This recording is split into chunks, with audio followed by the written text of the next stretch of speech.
Ya, operasi malam ni adalah mensasarkan kepada sindiket penipuan skim cepat kaya yang berasaskan sistem piramid lah, ya, sebagaimana kita ketahui. Jadi malam ni kita telah menjalankan satu operasi bersepadu bersama daripada JSJK Bukit Aman, JSJK Selangor, Trafik dan juga pihak KPDN KK. Jadi sebenarnya maklumat ni telah lama diterima dan telah diproses, dan kita dapati ada unsur-unsur penipuan di dalam sindiket tersebut, yang mana sindiket ini mensasarkan remaja-remaja ataupun mereka-mereka yang muda, terutamanya dalam kaki tangan kerajaan, memberdayakan mereka ini dengan kemewahan-kemewahan, terutamanya daripada segi kereta mewah, yang mana tuan-tuan dan puan-puan saksikan sebentar tadi masa operasi. Jadi mereka memberdayakan dengan menggunakan kereta kerajaan untuk membuat pinjaman sebanyak 41,000 masuk dalam skim mereka ni, yang mana tidak ada offer apa-apa produk ataupun servis. Semata-mata kena cari orang di bawah untuk dapat apa yang mereka dapati. Jadi telah lebih 5 report yang pihak polis terima dan lebih 30 report yang diterima oleh KPDN KK. Okay, Tuan, apa yang menyebabkan polis mengatakan mereka ini bersalah? Dari segi multi-level marketingnya diselewengkan. Apa maksud? Ya, kita telah dapat maklumat iaitu semua mereka ni tidak ada apa-apa pendaftaran syarikat. Mereka bergerak bebas begitu saja, tidak ada produk ditawarkan, tidak ada servis yang ditawarkan. Jadi hanya mengambil duit daripada orang bawahan melalui pemberdayakan, menguruskan pinjaman-pinjaman daripada koperasi-koperasi tertentu, dan seterusnya totally mereka mengambil duit sebanyak 41,000 tu ke dalam akaun personal. Tidak ada akaun company yang involved dalam sindiket ni. Setelah Novel, macam mana dapati diorang ni punya MO dia orang bergerak berapa lama, berapa aktif? Jadi saya rasa daripada maklumat KPDN KK lebih 2 tahun lah syarikat ni, mereka ni lah bergerak. Mereka bukan syarikat sebenarnya, bernaung di bawah syarikat. Jadi mereka bergerak lebih 2 tahun, dan sejak akhir-akhir ni lah nampak semakin aktif dan betul membimbangkan, kerana memang dia boleh memberi kesan impact besar pada ekonomi. Kerana bayangkan kaki tangan kerajaan yang muda meminjam 41,000 dan terpaksa membayar sehingga 15-20 tahun. Sedangkan mereka ni sasaran sindiket ni adalah kaki tangan kerajaan yang berpendapatan rendah, yang gaji memang tak ada yang melebihi dan 2,000 dalam kes ni. Macam mana Tuan boleh kesan pula daripada segi kereta-kereta mewah? Ini daripada pemantauan kita bersama dengan KPDN KK selama lebih sebulan dah. Actually saya rasa dah 2-3 bulan dah kita buat operasi, dan kita dapati mereka ni bergerak memberdayakan melalui kereta mewah yang membawa bearing serta number yang konon ada identiti kumpulan-kumpulan mereka, seperti mana yang kita kesan tu lah. Boleh senaraikan nombor dia? Namanya seperti 925, semua pakai 925, 8282, 3399, semua kereta mewah yang mana Porsche car lah kita kata, BMW Sport, Fairlady dan sebagainya. Berapa ramai yang aktif masuk dalam dia punya kawan? Itu kita tak dapat jangka sepenuhnya. Jadi tapi daripada apa yang malam ni, hanyalah kita rasakan sebilangan kecil aja, walaupun lebih dekat hampir 20 kereta yang dapat, dan kita rasa ini ada 9 kecil, kerana semalam kita dapati perhatian lebih lagi pada double the amount yang hadir pada sesi-sesi pertemuan mereka ni. Sudah mencecah jutaan ringgit lah.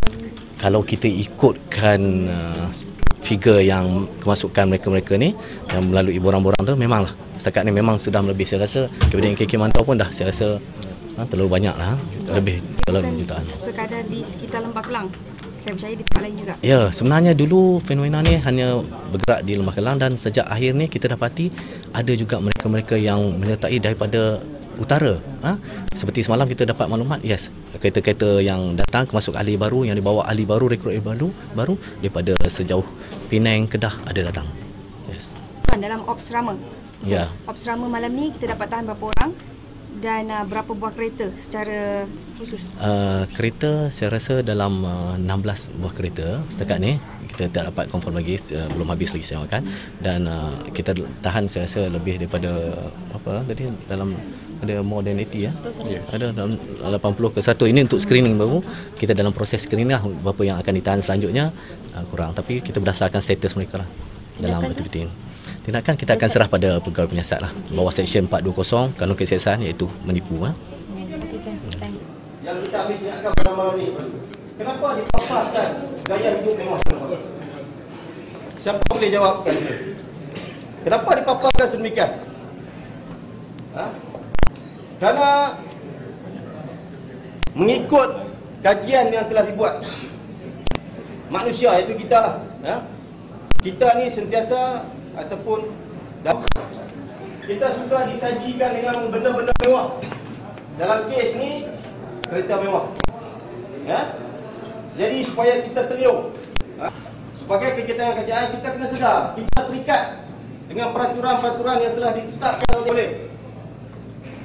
Karena akhirnya kesan yang kita dapat daripada kita menyertai, tuan-tuan boleh, kita boleh bawakan contoh selepas ni lah, kalau tuan-tuan berminat, yang telah gagal, yang telah gagal.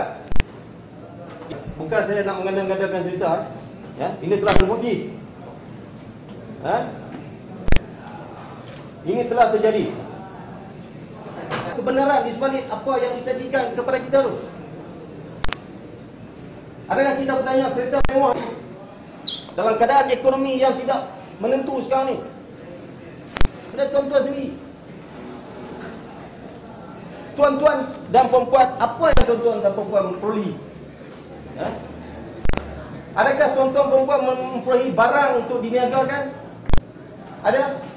Ada? Boleh tuan-tuan dan perempuan tunjukkan kepada kita apa barang itu? Adakah tuan-tuan dan perempuan mengetahui? Adakah tuan-tuan dan perempuan membuat kajian?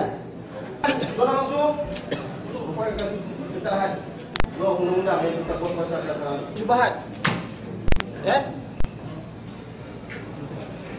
Jadi tuan-tuan dan perempuan, NKK kita menasihatkan supaya sesiapa yang ingin menyertai aktiviti perniagaan berbentuk jualan langsung perlulah mendapatkan maklumat lanjut daripada kementerian sendiri